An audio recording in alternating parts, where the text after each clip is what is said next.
Crónicas del Antropoceno, la época humana y sus consecuencias, narrada en tiempo real.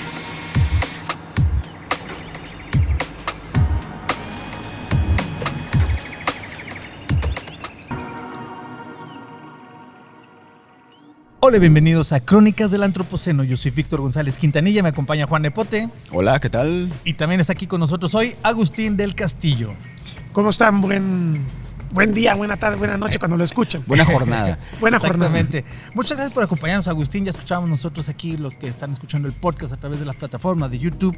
¿Quién es Agustín del Castillo? ¿Por qué lo estábamos buscando? Que es amigo, ha sido colaborador, pero sobre todo es un periodista que le entra, pero en serio, a los temas de lo que deberíamos de llamarle solamente ambientales, porque incluyen a la sociedad, pero a veces tenemos que hacer el pleonasmo o la reiteración de socioambientales. Es decir, los temas en donde confluye sociedad y naturaleza, justicia social, la economía, la política, todas estas problemáticas son temas que aborda Agustín y ahorita platicará un poquito más de eso, pero antes de que entremos en materia y que nos hables un poquito de tu experiencia en los múltiples medios que has estado en 8 columnas, Siglo XXI, Público, Milenio, Jalisco, Diario NTR, Radio Metrópoli, actualmente en Canal 44, quizás se me fue uno por ahí, es la lista que yo tengo. Pero antes de entrar en materia, me gustaría, Agustín, que es ya lo que hacemos aquí con nuestros invitados, que nos platiques cómo llegaste hasta aquí, qué inquietudes seguiste y qué decisiones tomaste que han marcado esa carrera de periodista que tienes.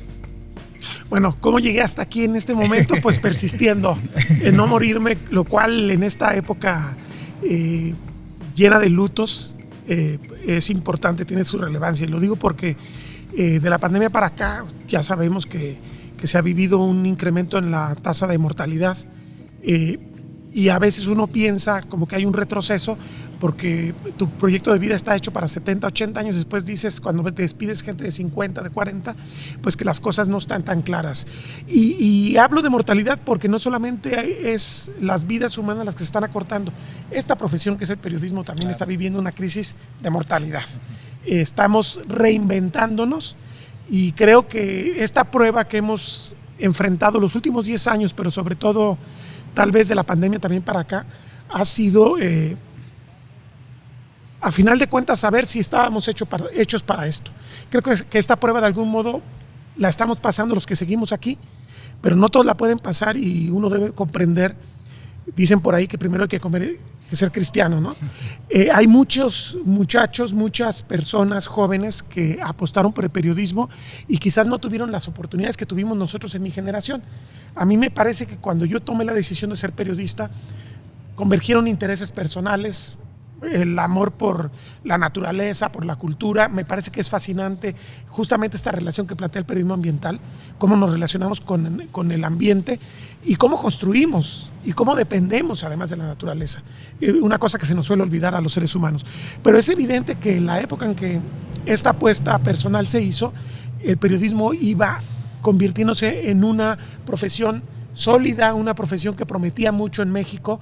Fue la época, estoy hablando del año 89, llega Carlos Salinas de Gortari, empieza de algún modo la transición democrática y los medios se hacen más libres, el modelo de negocios del periodismo se hace más interesante, puede financiar muchas cosas que ahora ya no se pueden financiar y que quizás se ha paliado un poco por la tecnología, porque antes no teníamos la tecnología digital que tenemos ahora y que ayuda a hacer muchas cosas que antes eran muy complejas de hacer. Pero viendo saldos de cosas buenas, cosas malas, pues a final de cuentas creo que la generación a la que pertenezco es una generación que le tocó pasar de lo analógico a lo digital y en el oficio del periodismo esto fue una revolución.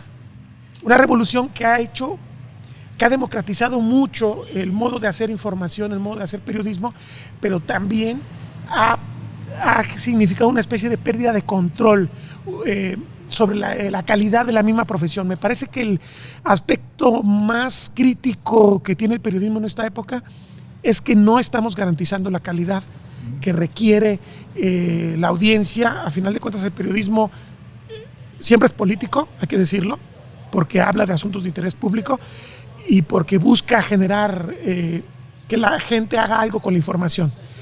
Y me parece que si los periodistas no entendemos esta responsabilidad, pues estamos simplemente cayendo o en la lógica de la propaganda que se da mucho en los niveles de gobierno que han entendido cómo utilizar las nuevas tecnologías, o bien en un activismo crudo que es muy valioso, pero no es el papel del periodista tampoco. El periodista es importante porque está en medio de estos caminos y nos da una especie de testimonio con distancia crítica. Aquí es un tema esencial, la distancia crítica. Sin crítica no puede haber periodismo.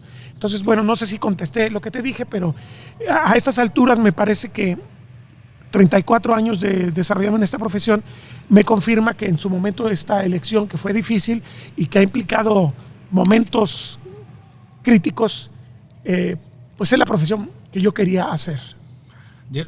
Pusiste muy pronto el dedo en el renglón sobre un tema que me parece importantísimo de mencionar. El periodismo es una profesión de alto riesgo en México, y también los defensores de medio ambiente se han enfrentado a persecución, desapariciones, y en estos momentos siempre ha sido, pero siento que ha estado incrementándose. Algunos de tus últimos reportajes lo muestra por el interés y el enfoque que les das.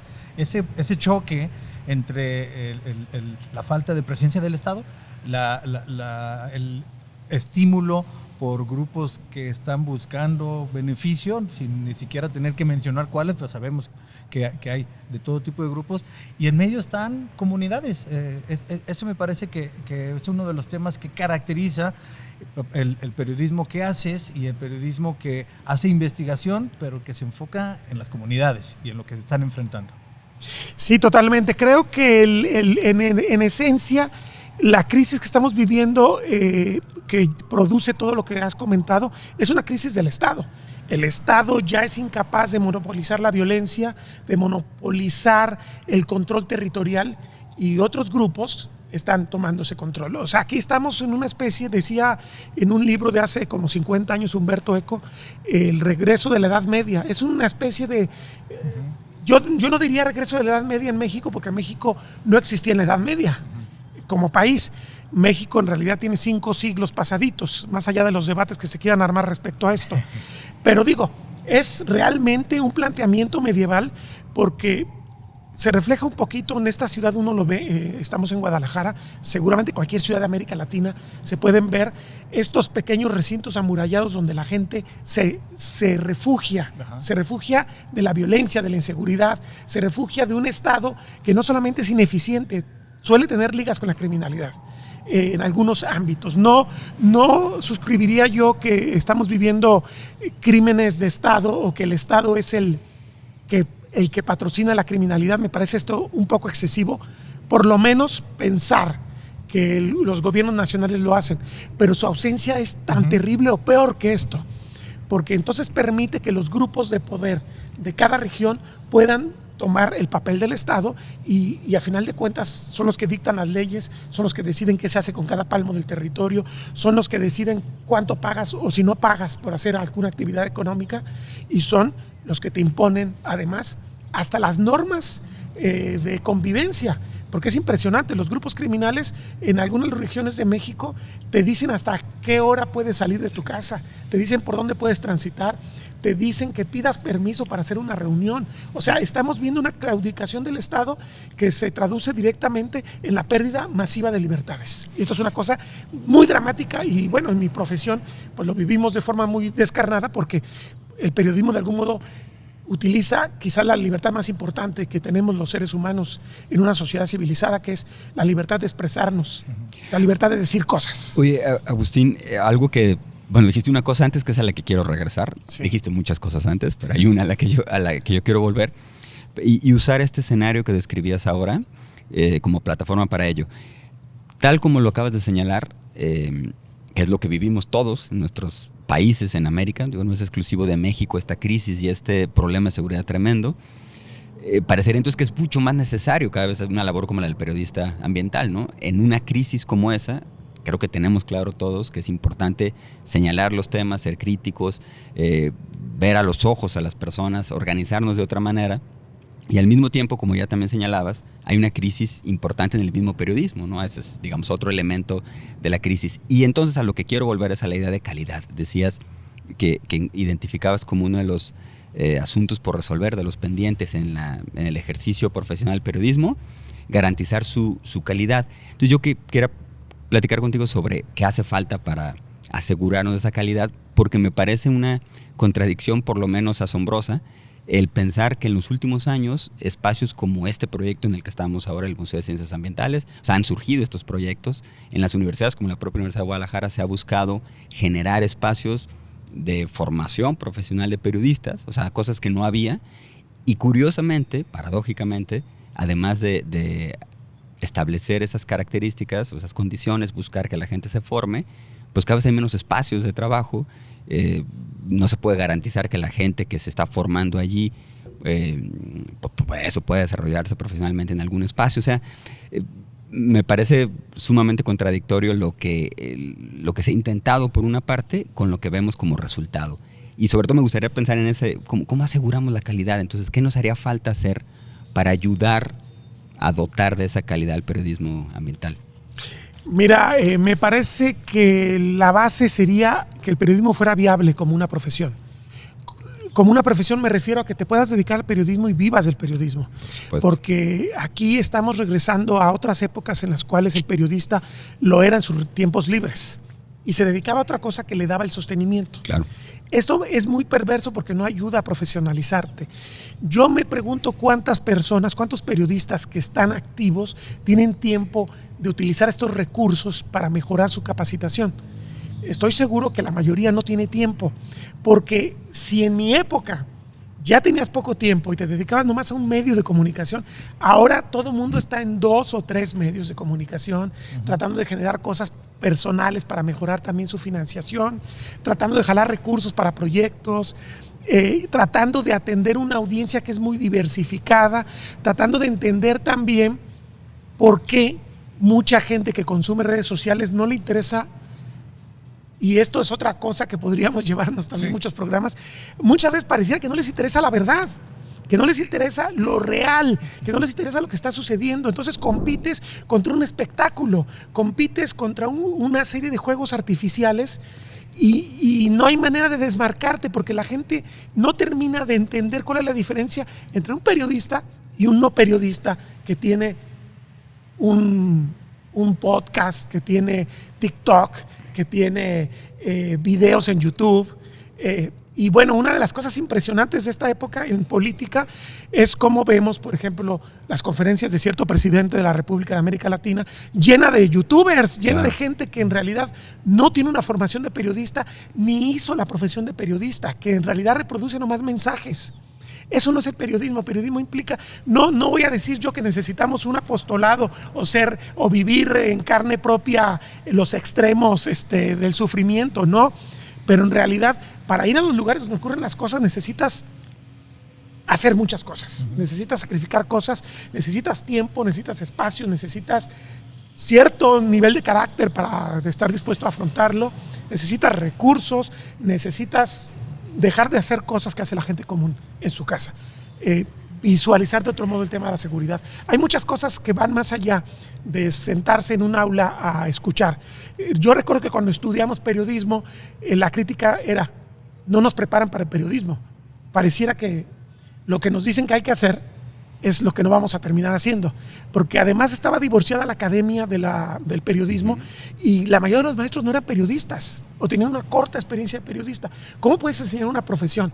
Es que el periodismo no es una ciencia, no es algo que solamente se pueda aprender en las aulas, supongo que ninguna, pero en este caso es más un oficio que el aula sirve para alimentar de conocimiento, lo cual es valiosísimo, pero el oficio no puedes obviarlo, tienes que vivirlo.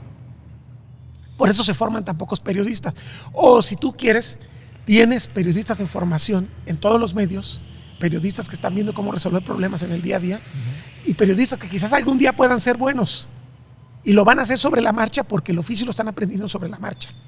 Entonces está mal planteado el tema de cómo nos profesionalizamos. El diseño no es correcto, los periodistas no estamos profesionalizándonos, esa es la realidad. No estamos más que tapando hoyos, apagando fuegos. ¿Cómo aprendemos? Yo creo que como yo aprendí, mi única ventaja enorme es que tengo 34 años haciéndolo. ¿Cómo aprendí? Haciendo entrevistas, preguntando cosas, haciendo preguntas tontas si tú quieres. Así se aprende también. Y vas aprendiendo el ABC de cada cosa. Pero no es porque tengas el tiempo de capacitarte. Te dan a veces el tiempo. En algunos momentos, en los mejores momentos del periodismo mexicano, los 90 y una parte de los 2000, hubo recursos desde para hacer reportajes ambiciosos, Claro. hasta para capacitarte con becas para hacer mejor estos productos. Y eran cosas muy buenas. Es la época que surgió, por ejemplo, la Fundación Nuevo Periodismo Iberoamericano, con Gabriel García Márquez. Maestros verdaderos de periodismo porque sí eran periodistas. Pero eso se acabó hace mucho. Entonces, estas nuevas generaciones, estos muchachos que están saliendo de las generaciones, por ejemplo, aquí en la Universidad de Guadalajara, que tiene muchos egresados de periodismo, pero no están teniendo el espacio para dedicarse al periodismo, o bien terminan haciendo una cosa de la cual viven y en sus ratos libres tratan de hacer periodismo. O sea, me parece que es muy dramático. No están las condiciones dadas y me parece, con esto concluyo este largo comentario, me parece que si no damos el salto a la profesionalización, a la seriedad, a la conciencia crítica que tiene esta profesión, no vamos a lograr sobrevivir a esta marea que nos está ahogando. Lo que la gente tampoco termina de entender, y esto quizás sea un problema ya del problema educativo que es México o que es América Latina, es el valor que tiene el verdadero periodismo. La gente, yo percibo que no lo entiende. Hasta que se ve en un problema, se empieza a preocupar por los periodistas. Ah, mira, los periodistas se hacen cosas interesantes. Mientras no ocurra esto, le interesa más lo que sale con Pati Chapoy o lo que sale en cualquier programa de espectáculos que lo que hace el periodismo serio. Porque además el periodismo serio tiene una característica, una enorme desventaja frente a toda esta parafernalia de las redes sociales. No te va a vender una nota desastrosa per se. No está te tiene que dar un contexto. Había no quiere ser espectacularizador porque no es... Hay que usar el espectáculo. Aquí es un poquito como eso que decía el Evangelio de que hay que ser astutos como la serpiente, pero limpios o blancos como las palomas. Hay que utilizar la sociedad del espectáculo, pero para las cosas que necesitamos llamar la atención para construir una opinión informada. ¿A qué me refiero? Vamos a pintar las pasiones, las bajas pasiones sobre todo. Estas cosas terribles que son parte de la humanidad de siempre, pero vamos a darle contexto. Y ahí está el periodismo. Voy a seguir hablando de violaciones, de asesinatos, de invasiones, de despojos, de avaricia, todos los pecados capitales. Los tengo que seguir contando, pero los voy a contar bien. Esa es la clave y eso es lo que daría un periodismo profesional, un periodismo crítico, un periodismo con periodistas que leen, que aprenden a transmitir el conocimiento y que tienen la información. Y esto es lo más difícil porque necesitas tiempo para todo eso. Con más de 30 años de trayectoria, Agustín del Castillo es uno de los pioneros en la prensa mexicana en el periodismo sobre problemas ambientales que ligan lo que sucede en el territorio. La economía, la política, la naturaleza y particularmente los actores sociales. Ha recibido distintos galardones en su carrera, entre ellos 4 premios Jalisco de Periodismo, 3 premios nacionales de periodismo ambiental, 2 otorgados por la UDG y 1 por la Escuela Carlos Septién García, el Premio Francisco Tenamaxtli de Derechos Humanos, el Premio Nacional de la Conservación de la Naturaleza en 2005, 4 menciones honoríficas del Premio Fernando Benítez de Periodismo Cultural, el Premio Fundación Reuters, convocado por la Unión Internacional de Conservación de la Naturaleza, y recientemente el Premio al Mejor Reportero en el 23º Festival Pantalla de Cristal 2021 por la serie Bajo la Bota del Crimen, transmitido en Territorio Reportaje de Canal 44, donde narra las problemáticas socioambientales que viven los coras, birráricas, tepehuanes, las 3 grandes etnias que habitan la Sierra Madre Occidental en México, territorio también de cárteles mexicanos de narcotráfico. Agustín, Víctor, yo quería en esta conversación en la que nos estamos escapando del sol, le quería regresar sobre un asunto que venías ahora desarrollando y está constantemente en lo que has dicho, el tiempo. El tiempo es, además de sugerente y seductor, es un bien escaso y es un gran tema en todo sentido. Pero esa diferencia que ibas contando, que nos planteas en torno al periodista, al ejercicio profesional del periodismo, que implica tiempo del propio sujeto que ejerce esta actividad, pero de alguna manera también demanda cierto tiempo de la audiencia. para establecer contextos, para comprender algo, para abordar ciertas situaciones desde la perspectiva del periodismo ambiental, pues también exige tiempo y parece que nadie tiene tiempo. Ahorita todo tiene que ser inmediato, todo es veloz. Por eso ciertos medios o ciertos ejemplos de medios de comunicación parece que tienen éxito y se arman discusiones un poco ancladas en el aire, o sea, en algo que se oyó, un rumor, las falsas noticias y se rebota y de repente es una gran bola de nieve en todos los temas, desde si Messi se va a ir a otro equipo de fútbol hasta cuestiones de una balacera, en fin, a todo.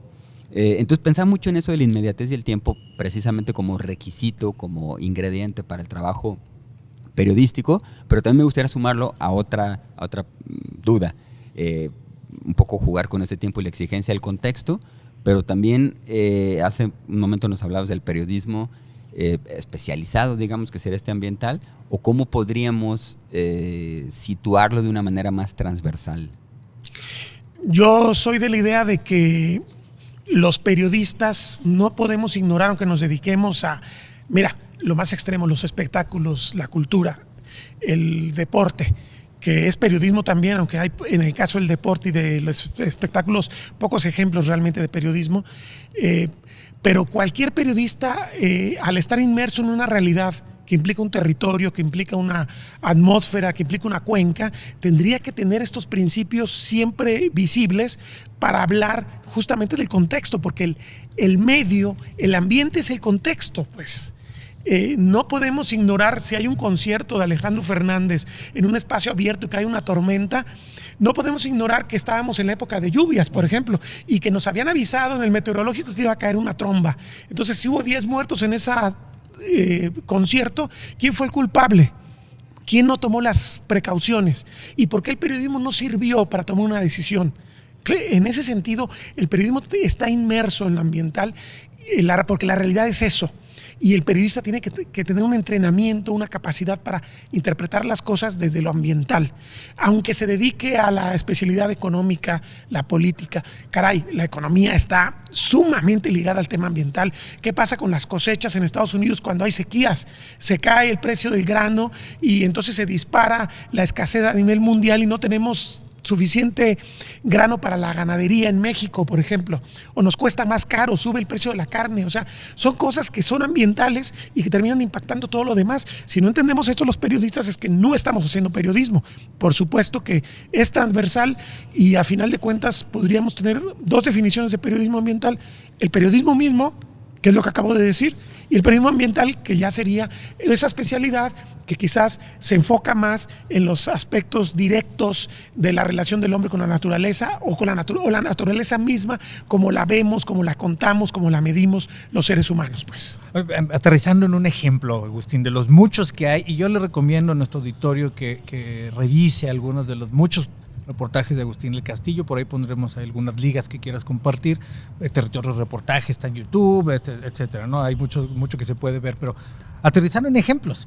Esto que dices de cómo están ligados, todo tiene que ver con política, con economía, con el medio ambiente, por supuesto, con la naturaleza, pero con la sociedad, con la manera en la que los grupos de poder, los jaloneos entre los intereses, y se puede poner de manifiesto voy a poner uno nomás, porque estoy seguro que ahí tienes mucho de qué hablar, porque leí y vi tus reportajes. El aguacate. En México comemos aguacate, en Sudamérica le llaman palta. Últimamente se ha puesto muy de moda el aguacate en cierto tiempo del año porque Estados Unidos importa mucho para el Super Bowl, según entiendo, con nachos, claro. Para acompañar la cerveza. El aguacate es algo que de repente empezó a subir y se puso de moda hasta decirlo de broma: échale aguacate, traigo dinero. ¿Te acuerdas que de costar, no sé, el equivalente a $1 el kilo, subió a $5 de repente en 2 meses? La historia detrás del aguacate. ¿Qué tiene de malo que de repente mucha gente esté plantando aguacate? Por ejemplo, eso, o sea, si se vende, pues es bueno para la economía, ¿no? Que empecemos a plantar más aguacate y a exportar más aguacate. Las cosas no son blanco y negro. Seguramente por ahí debe de venir un poco de este pensamiento crítico que tiene que ver con eso, ¿no? Sí, es bueno para la economía, pero pues como la cobija que no alcanza, le jalas de un lado y te destapas del otro, ¿no? Platícanos un poquito, por ejemplo, con el del aguacate, yo creo que todos los ejemplos nos ayudan a entrarle ahí a cómo se dan estos diferentes aristas. Lo ambiental incluye todo esto. Sí, fíjate que el aguacate es un buen ejemplo porque cuando empezó el auge del aguacate, que se abrió la frontera al aguacate mexicano, que fue una promoción que hicieron los productores de aguacate de California, uno diría, ¿por qué? Pues porque la crisis de agua de California ha sido tan tremenda que ellos se dieron cuenta que era mejor negocio importar aguacate de México, pasarle el costo ambiental a Michoacán y a Jalisco. Sobre todo estábamos hablando de que esos dos estados tienen 75% de la superficie de aguacate de México y a su vez México es 35% del aguacate mundial. Pero los productores de California dijeron, nosotros no podemos, vamos pasándole el costo a México, importamos barato, y los productores de California son los que tienen la comercialización del aguacate en Estados Unidos, ni siquiera es directamente del productor mexicano. Este acuerdo, en el contexto del libre comercio, que uno pensaría, verdadero libre comercio, pues ¿dónde está? Un grupo secuestra la comercialización completa en el mercado más importante del mundo, que son las cooperativas estas que había en California y que habían impedido durante décadas la entrada del aguacate mexicano. No les convenía. Entonces, bueno, aprovechan esto. Pero además se da un contexto en México, la transición de los 90s a los 2000s y sobre todo de los 2000s al 2010, en que el Estado mexicano se va debilitando. Va perdiendo el control territorial, van creciendo las mafias territoriales. Inicialmente es un tema del narco, después se convierte en un tema de todo. Un poquito de historia, o sea, es lo fascinante de esto. La mafia siciliana, la camorra de Nápoles, son mafias que no nomás controlan una actividad, controlan todas las actividades económicas. La mafia mexicana adoptó estos esquemas de controlar desde la tiendita de abarrotes hasta el productor de metales, dependiendo de la zona del país en que estuviera. En la costa de Jalisco y la costa de Michoacán es el hierro, sobre todo en el caso de los metales, está la madera, está el aguacate, está el papel, hay fábricas papeleras, por ejemplo en Atenquique tenemos una.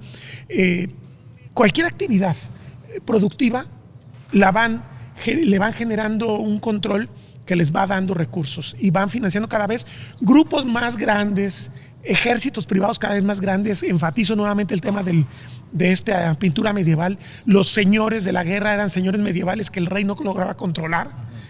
Estamos regresando a eso que no ocurrió aquí, pero sí ocurrió en Europa.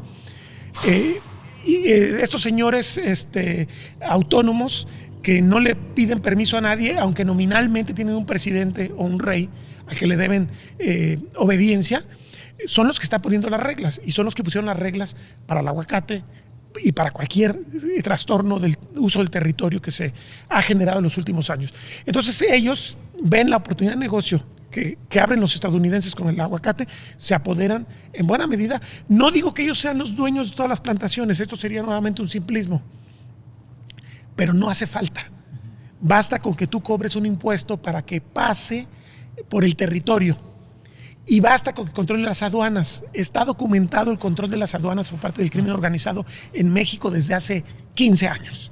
Un secretario de Agricultura de la época de Calderón me dijo: presidente, usted está planteando un enfrentamiento a los grupos criminales, pero usted vea cómo están enredados los grupos criminales con la economía formal, con la economía que le está dando valor al país.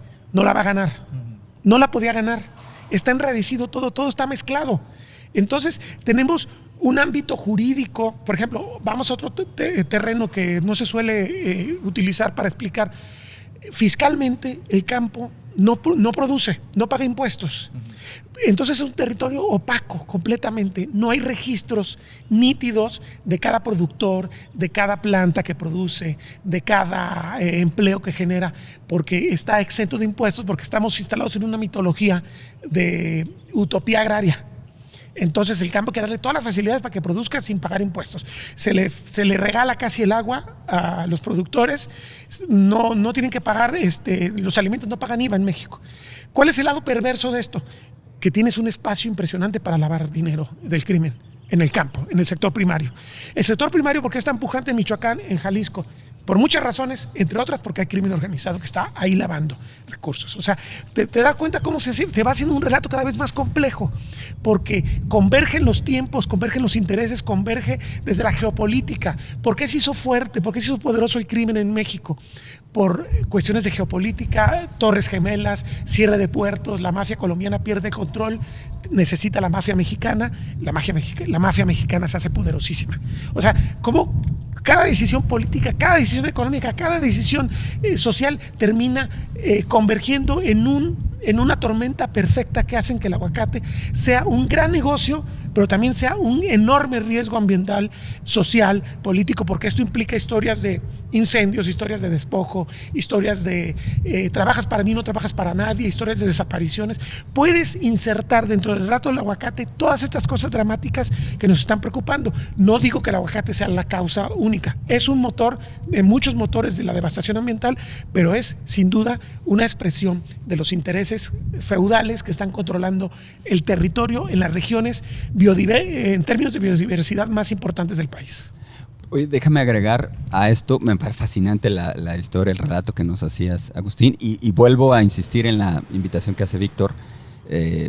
Revisen por ahí todo el trabajo que ha hecho Agustín a lo largo de estos más de 30 años, y hay cosas sumamente atractivas y al mismo tiempo espeluznantes, porque uno queda preocupado después de esto, ¿no? El tema del aguacate, este relato que acabas de hacer me parece genial, y nada más quería traer aquí una anécdota con el aguacate también, un poco menos trágica, pero relacionada con esta geopolítica de la que acabas de hablar.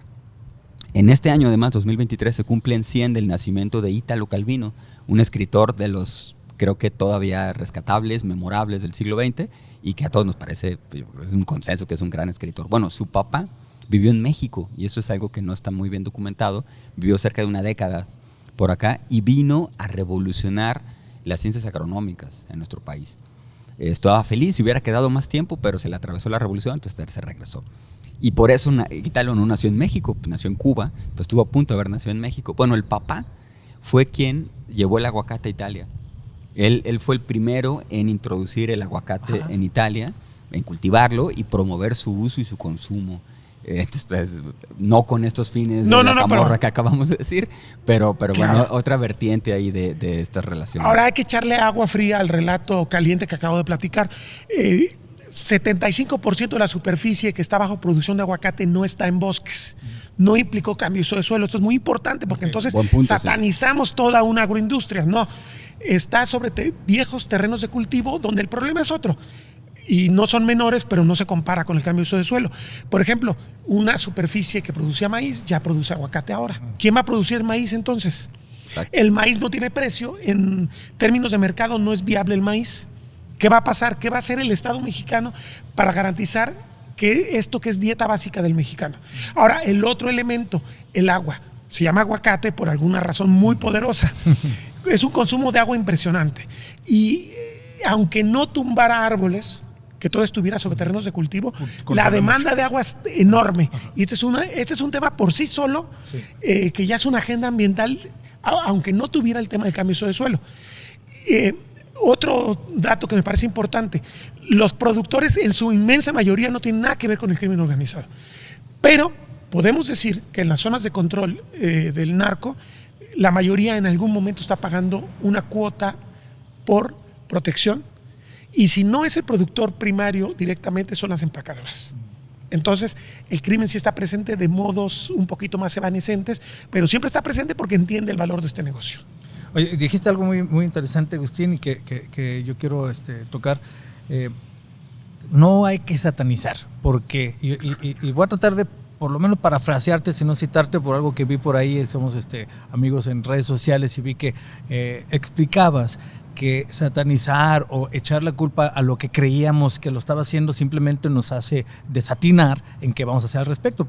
Era el caso específico sobre los incendios forestales, que en Guadalajara siempre tendemos a pensar que son los fraccionadores los que los provocaron, porque sin duda lo hicieron por mucho tiempo, pero las nuevas leyes hacen que para ellos ya no sea conveniente. Entonces por ahí vi que tú ponías algo así como si erramos el diagnóstico, difícilmente daremos con la solución. Entonces, no es tan fácil como brincar inmediatamente a decir, este es el tirano, cuando puede ser mucho más complejo. Y en el caso de los aguacates, pues bien lo dices, no es que hayan talado todos los bosques, todo haya sido talar bosques para poner aguacates. Entonces, hay claroscuros, no hay blanco y negro. Hay muchas cosas que se van mezclando, la manera en que las mezclas tú. En este momento, no has del aguacate, ¿cuántas cosas se mezclaron? Lo político, histórico, económico, jalones entre grupos de poder, cómo entran diferentes cosas, y eso mismo supongo que sucede con muchas otras. Las berries son las que están ahora de moda, ¿no? Lo mismo, estamos exportando agua. Para ellos les sale, a quienes nos lo compran, más barato comprarnos ya la fruta completa que invertir todo el agua, que aquí todavía, como bien decías, no se cobra como debería, que ese es un problema sin duda también importante, no se cobra el agua como a lo que vale, que solamente va a ser cada vez más grave con cambio climático, pero las berries son otro, la madera son otros, o sea, todos estos diferentes temas, pero yo quisiera ponerle, porque también ya vamos empezando a llegar hacia el tiempo, pues, y el cierre que queremos ya darle para el podcast de hoy, el diagnóstico. Si erramos el diagnóstico, difícilmente daremos con la solución. ¿Qué necesitamos para esos diagnósticos? Por ejemplo, están dotándonos tenemos los datos, el periodista es el que los encuentra, el Estado los busca y los transparenta. ¿Cómo puede la gente saber un poquito más del mundo en el que vive y de las repercusiones de lo que consume? Mira, en ese sentido, tenemos un Estado que va de un vaivén de apertura a control de la información. Antes de la transición democrática era puro control de la información. Entonces el periodista privilegiado era el que tenía una carpeta que nadie tenía y que podía dar a conocer a sus lectores. Pero esto implicaba siempre un control de la información por parte del Estado. Lo que implica una democracia es que la información tiene que ser propiedad de todos, porque es la sociedad la que necesita esta información para tomar decisiones sensatas. Pero yo todavía veo esta tendencia, y de hecho, de unos años para acá, más esta tendencia a volver a secuestrar la información, a hacerte difícil el camino para que puedas documentar bien un proceso. ¿Qué te ayuda? Te puede ayudar la experiencia como periodista, te pueden ayudar los contactos. Muchas veces el Estado no te va a dar la información del último mes, pero tal vez sí tengas la información hasta el año pasado o hasta hace 2 años. Pero además hay gente en la academia, la Universidad de Guadalajara es extraordinaria en ese sentido, que se dedica a recabar datos y que tiene una visión de la realidad mucho más precisa. Entonces, cuando no es el Estado el que te lo permite, hace solicitudes de transparencia, buscan evadir, vas a encontrar también esas ventanas en el científico, en la persona preparada, para que te dé la información. Una cosa que para mí debe ser ley en cualquier periodista: no existe el periodista especializado. Se dice, especializado en medio ambiente. No. Hablo del tema ambiental porque entrevisto especialistas. Si el periodista empieza a pensar que es especialista, va a creer que puede sustituir al especialista. No. El que estudió 4, 5, 10 años, biología, agronomía, forestal, lo que quieras, ese es el que sabe. Tal vez se pueda equivocar porque hay profesionales buenos y profesionales malos, o sea, pero vas a tú poder contrastar con diversas fuentes. Hay autoridades muy reconocidas que a lo largo del tiempo han demostrado que tienen pues una acumulación que no es mera acumulación, sino una interpretación y reinterpretación de la realidad. Hay fuentes muy confiables. Tenemos que ir siempre a ellos. O sea, yo no puedo decir, porque dice Agustín del Castillo que el incendio lo provoca los paseantes o lo provoca la agricultura. No, yo lo digo porque lo dice Enrique Jardel, yo lo digo porque lo dice el ingeniero Nolasco. Invitas a poner atención a dónde viene la información. Necesitamos fuentes fundada. Fuentes que hayan hecho el trabajo que nosotros no vamos a hacer, porque nosotros ni siquiera sabemos usar esas herramientas. Nosotros confiamos en los que saben. Sí. Podremos saber más o menos cómo funciona, pero yo no puedo sustituir ese conocimiento especializado. Yo, insisto, estoy en un cruce de caminos. Ese es mi privilegio. Yo tomo los discursos especializados, los discursos del poder, los discursos de los grupos de presión y hago un relato. Hago un relato que sea responsable, que sea contextualizado y que de algún modo le permita a la audiencia equivocarse menos. Si yo me equivoco menos, la audiencia se va a equivocar menos y va a tomar mejores decisiones. Entonces es eso, necesitamos entender que esta es una profesión con un enorme poder, pero al mismo tiempo muy humilde. Y si perdemos de vista esto, no estamos haciendo periodismo. Excelente. Yo los invito una vez más a que conozcan el trabajo de Agustín del Castillo. Aquí nos alcanzamos a dar una probadita de cómo piensa, cómo trabaja, cuál es la propuesta, hasta la teoría que va dentro de su trabajo. Pero véanlo, ¿dónde te pueden encontrar? ¿Dónde hay trabajos tuyos que puedan ver? Bueno, en Canal 44, en el canal de YouTube, tenemos Territorio Reportaje.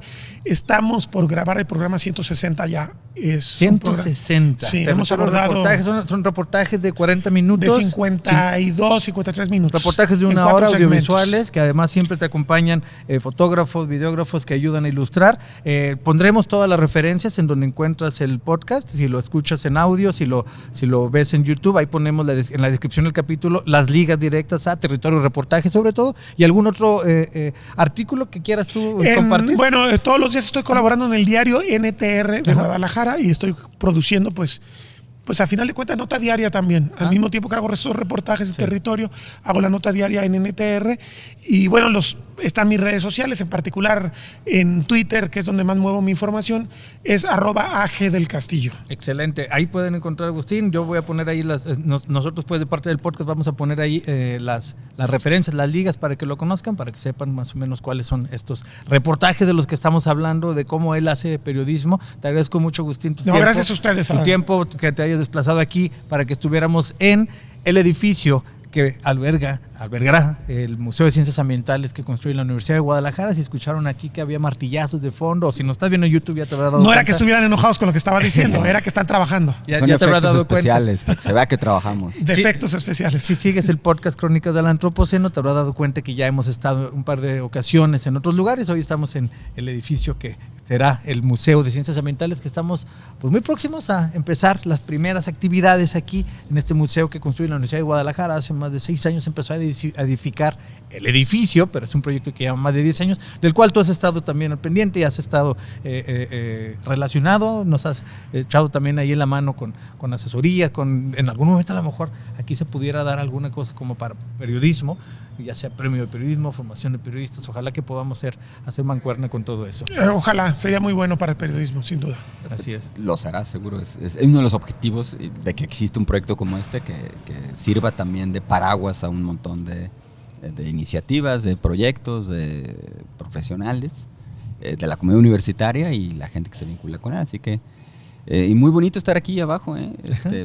Nada más tuvimos que huirle al sol. Huyendo el sol. Le pedimos acá a los amigos que le pararan tantito a los martillazos, pero bueno, lo pudimos grabar aquí. Muchas gracias, Agustín del Castillo, por acompañarnos. Que estén muy bien, gracias. Bueno, gracias Juan. Gracias, y gracias Víctor. a ti que nos ves y que nos escuchas a través de las redes sociales, de todas las plataformas de podcast. Estamos también en las redes sociales como Museo de Ciencias Ambientales. Ahí te enteras de lo que estamos haciendo y de lo que vamos a empezar a hacer en este espacio. Gracias por seguir Crónicas del Antropoceno. Si te gusta, por favor, compárteselo a alguien más. Todas las referencias estarán en la descripción del capítulo. Esto fue Crónicas del Antropoceno, una producción del Museo de Ciencias Ambientales de la Universidad de Guadalajara. Gracias por escuchar.